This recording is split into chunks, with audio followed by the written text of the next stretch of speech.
베냐민 지파의 기스라 이름하는 유력한 사람이 있으니 그는 아비엘의 아들이요 스룰의 손자여 베고랏의 증손이요 아비야의 현손이며 베냐민 사람이더라.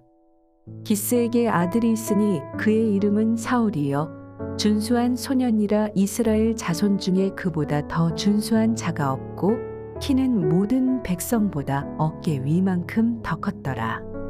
사울의 아버지 기스가 암나귀들을 잃고 그의 아들 사울에게 이르되 너는 일어나 한 사환을 데리고 가서 암나귀들을 찾으라 하매 그가 에브라임 산지와 살리사 땅으로 두루 다녀 보았으나 찾지 못하고 사알림 땅으로 두루 다녀 보았으나 그곳에는 없었고 베냐민 사람의 땅으로 두루 다녀 보았으나 찾지 못하니라.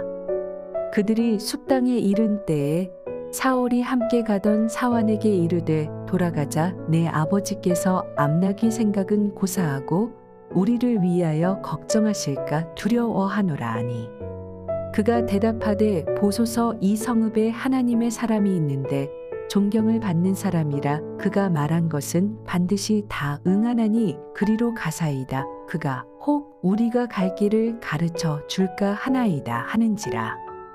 사울이 그의 사환에게 이르되 우리가 가면 그 사람에게 무엇을 드리겠느냐 우리 주머니에 먹을 것이 다하였으니 하나님의 사람에게 드릴 예물이 없도다 무엇이 있느냐 하니 사환이 사울에게 다시 대답하여 이르되 보소서 내 손에 은 한 세겔의 4분의 1이 있으니 하나님의 사람에게 드려 우리 길을 가르쳐 달라 하겠나이다 하더라. 옛적 이스라엘의 사람이 하나님께 가서 물으려 하면 말하기를 성견자에게로 가자 하였으니 지금 선지자라 하는 자를 옛적에는 성견자라 일컬었더라.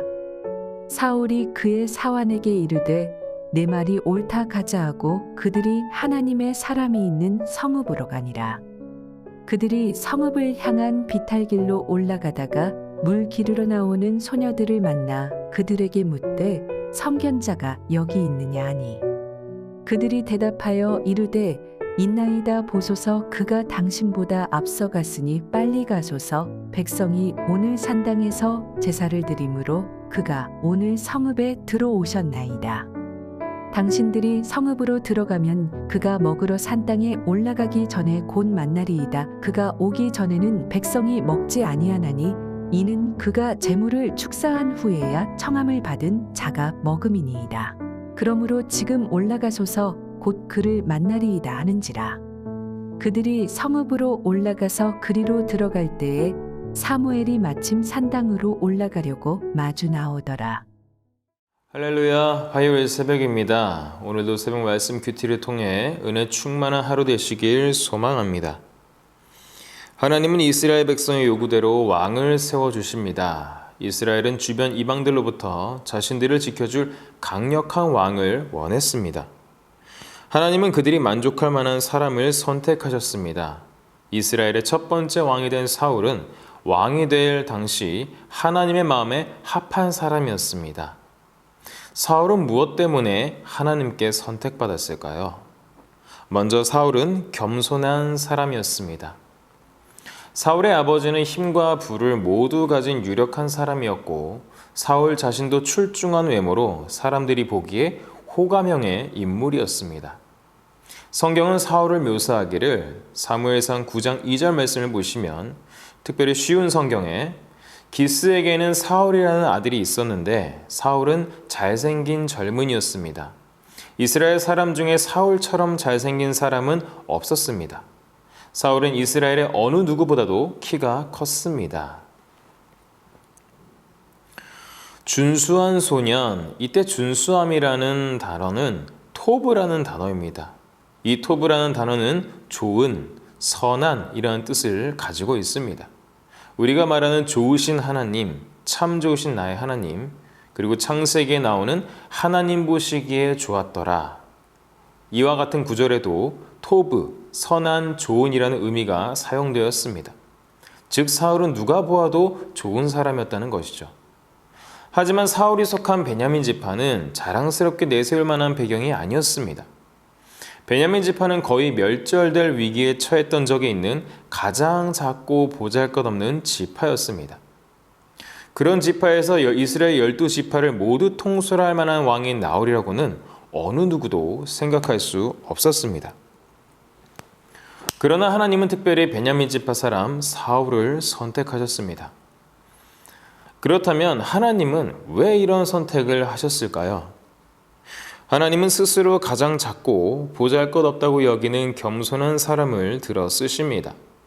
사울은 하나님이 너를 왕으로 세우셨다라는 사무엘의 택함을 들었을 때 자기가 베냐민 지파에 속했음을 상기시켰습니다. 이스라엘 지파 중에 가장 작고 초라한 지파에서 어떻게 왕이 나오겠냐는 것이었습니다. 이처럼 사울은 자신의 한계를 아는 겸손한 사람이었습니다. 잠언 3장 34절은 이렇게 말하죠. 진실로 그는 거만한 자를 비웃으시며 겸손한 자에게 은혜를 베푸시나니. 하나님은 거만한 자를 비웃으시고 겸손한 자에게는 한량없는 은혜를 베푸십니다. 일반적으로 우리가 아는 겸손이란 남을 존중하고 자기를 내세우지 않는 태도를 가리킵니다. 이러한 겸손은 조금만 노력하면 누구나 실행할 수 있습니다. 따라서 겸손하지 않은 사람이 없다는 말이 됩니다. 하지만 성경이 말하는 겸손은 무엇일까요? 우리가 하나님께 가져다 드리거나 혹은 하나님이 우리에게 베푸시는 것이 아닙니다. 성경이 말하는 겸손은 그저 우리가 전적으로 아무것도 아니라는 의식입니다. 하나님이 없이는 아무것도 아니다. 나의 모든 것이 하나님으로부터 말미암는 것임을 인정하는 가운데에서 시작되는 것입니다. 하나님을 의지하지 않고도 살 수 있다고 믿는 거만한 사람은 일이 잘 되면 스스로 영광을 취합니다. 하지만 겸손한 사람은 자기가 얻은 모든 성취가 하나님이 주신 은혜임을 알기에 하나님께 영광을 돌립니다. 우리는 하나님께 인정받고 쓰임받기 위해서 하나님과 사람 앞에서 자신을 낮추는 겸손한 자가 되어야 합니다. 두 번째로 하나님께 사울을 택하신 이유는 바로 순종하는 사람이었습니다. 어느 날 사울의 아버지가 기르는 암나귀들 중 몇 마리가 보이지 않기 시작합니다. 기스는 아들 사울에게 사환을 데리고 가서 암나귀들을 찾아오라고 지시합니다. 본문 3절 말씀을 볼까요? 사울의 아버지 기스가 암나귀들을 잃고 그의 아들 사울에게 이르되 너는 일어나 한 사환을 데리고 가서 암나귀들을 찾으라 하매. 한번 생각해 보시기 바랍니다. 생각해 보십시오. 잃어버린 암나귀들을 찾아오라니 당연하지만 이 얼마나 허무맹랑한 이야기입니까? 나귀들이 짐승에게 잡혀 먹혔을 수도 있고 길을 잃었을 수도 있고 사냥꾼이 파놓은 구덩이에 빠졌을 수도 있고 또 길을 헤매다가 잠시 어딘가에 숨어 있을 수도 있고 어디 가서 찾는다 말입니까? 성경에 사울의 심령이 묘사되어 있지는 않지만 얼마나 사울이 답답했을까요? 사울은 이 일이 얼마나 어려운지 잘 알고 있었을 것입니다. 하지만 그는 온전히 순종했습니다. 그에게는 암나귀들을 찾기 위해 가야 하는 먼 길도 그 과정에서 겪게 될 험난한 일들에도 주저하지 않았습니다. 오로지 아버지의 뜻만 중요했습니다. 그는 암나귀들을 찾기 위해 갈 수 있는 곳들을 샅샅이 뒤지고 다녔습니다. 본문 4절 말씀을 보시면 그가 에브라임 산지와 살리사 땅으로 두루 다녀보았으나 찾지 못하고 사알림 땅으로 두루 다녀보았으나 그곳에는 없었고 베냐민 사람의 땅으로 두루 다녀보았으나 찾지 못하니라. 이렇게 사울은 아버지가 볼 수 없는 곳에서도 철저히 순종했습니다. 하나님은 이러한 사울을 사무엘에게로 인도하시고 왕으로 세우셨습니다. 이처럼 순종은 어려움이 따르는 일이지만 그 결과는 영광입니다. 우리의 가정과 직장 등의 사회 안에도 우리가 마땅히 순종해야 할 권위가 있습니다. 우리는 그들의 요구가 하나님의 뜻을 거역하는 일이 아닌 이상 우리의 자존심과 고집을 내려놓고 그들의 뜻에 따라야 합니다. 존 비비어는 그에 져서 순종해서 말하길 권위를 인정하고 복종하는 능력, 지도자의 마음을 주관하시는 하나님의 손을 의지하라고 말하였습니다. 순종의 본이 되신 예수님을 보십시오. 예수님은 십자가를 지시기까지 하나님의 뜻에 순종하셨습니다. 그리고 그 결과는 부활과 영생이었습니다. 예수님의 순종이 우리를 구원하였습니다. 하나님은 지금도 당신의 뜻에 기꺼이 순종하는 사람을 찾으시고 그들을 통해 당신의 뜻을 이루어 가십니다. 그러므로 하나님의 뜻에 기꺼이 내 생각을 굴복시켜 순종을 선택하시길 바랍니다. 순종의 길에서 하나님이 베푸시는 온갖 은혜와 축복을 경험하게 될 것입니다.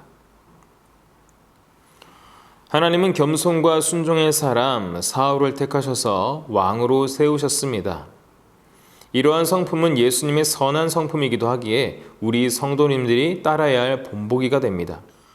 하나님은 우리가 내면의 교만과 자기 고집을 내려놓고 당신의 뜻에 순종하기를 기대하십니다. 하나님은 당신의 뜻을 이 땅에 펼치는 거룩한 사역에 그런 사람을 사용하실 것입니다.